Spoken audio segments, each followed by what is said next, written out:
क्या कभी ऐसा लगता है कि मतलब पूरी रात सोने के बाद भी जब सुबह उठते हैं तो दिमाग एकदम थका हुआ सा लगता है? हाँ बिल्कुल, ऐसा लगता है जैसे फोन की बैटरी पहले से ही आधी हो। वही तो आज की हमारी इस गहन चर्चा में हम इसी थकावट के पीछे की वजह समझेंगे, जिसे हम अदृश्य बैकपैक और मानसिक मॉडल कहते हैं।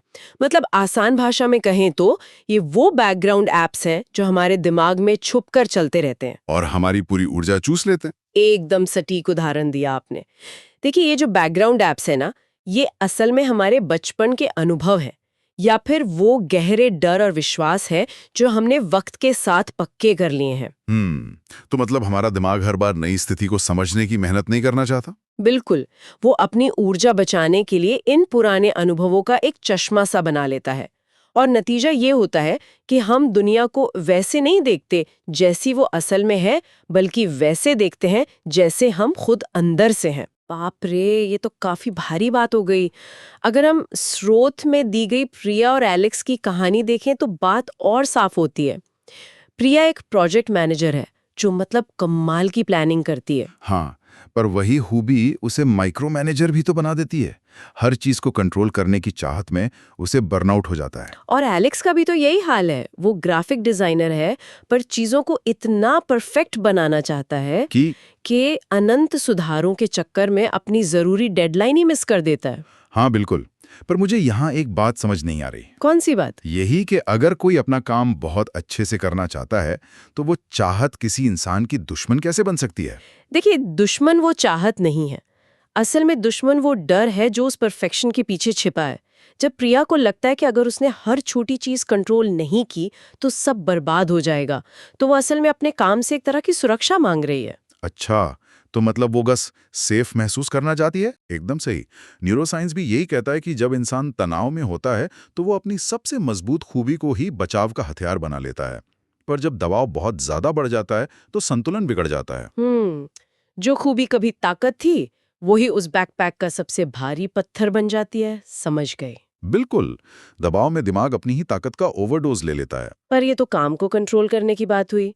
अगर सैम का उदाहरण लें, जो एक कर्मचारी है और हमेशा दूसरों को खुश रखना चाहता है, तो मामला थोड़ा अलग लगता है। हाँ, सैम बाहरी वैलिडेशन पर निर्भर है। वो दूसरों की धारणाओं को कंट्रोल करना चाहता है। पर सच कहूं तो हर ऑफिस को सैम जैसे ही लोग चाहिए होते हैं जो हमेशा मदद करें, कभी किसी बात पे ना ना कहें। तो फिर इसमें नुकसान क्या है? ये तो एक वरदान है ना। ऑफिस के लिए तो ये वरदान हो सकता है, पर खुद सैम के मनोविज्ञान के लिए ये एक बहुत बड़ी त्रासदी है। सैम लोगों की मदद इसलिए नहीं कर रहा क्योंकि वो करना चाहता है, तो फिर क्यों कर रहा है? क्योंकि उसका मानसिक मॉडल कहता है कि अगर मैं हमेशा काम नहीं आऊंगा तो लोग मुझे नकार देंगे।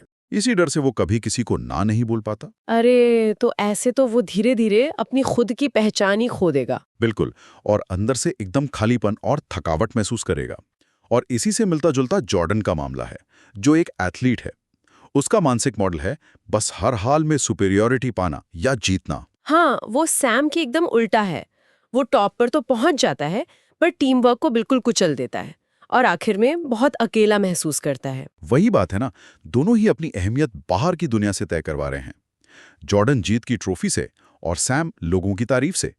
असली दिक्कत इन व्यवहारों में नहीं है, बल्कि इस बात में है कि इंसान बिना सोचे समझे इन्हें जिंदगी भर ढूंढता रहता है। मतलब चाहे कोई धारावी की तंग और व्यस्त गलियों में जीवन संघर्ष कर रहा हो या दिल्ली के किसी बहुत बड़े कॉर्पोरेट ऑफिस में बैठा हो, हर कोई अपना ये भारी दिमागी बैकपैक लेकर चल ही रहा है। एकदम सही कहा आपने।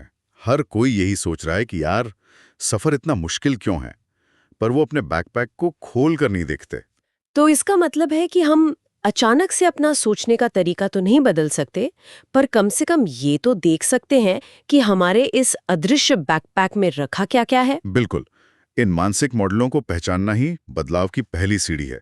जब हम जागरूक होते हैं तभी हम एक संतुलित जिंदगी जी सकते हैं। और उन बेकार बैकग्राउंड एप्स को फोर्स स्टॉप कर सकते हैं। हाँ, जागरूकता ही वो रोशनी है जो इस अदृश्य बोझ को दिखाती है।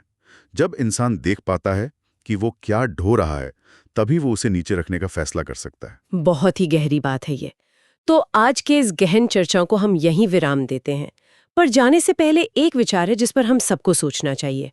जरा सोचिए, क्या होगा जब प्रिया जैसी कंट्रोल फ्रीक मैनेजर और सैम जैसा ना कह पाने वाला कर्मचारी किसी एक ही अहम प्रोजेक्ट पर साथ काम करने लगे। ये तो बहुत ही दिलचस्प स्थिति होगी। है ना? जब उनके ये एकदम विपरीत बैकपैक आपस में टकराएंगे तो क्या वे एक दूसरे की कमियों को पूरा करेंगे या फिर एक भयंकर मानसिक युद्ध की शुरुआत होगी? इस पर विचार जरूर कीजिएगा।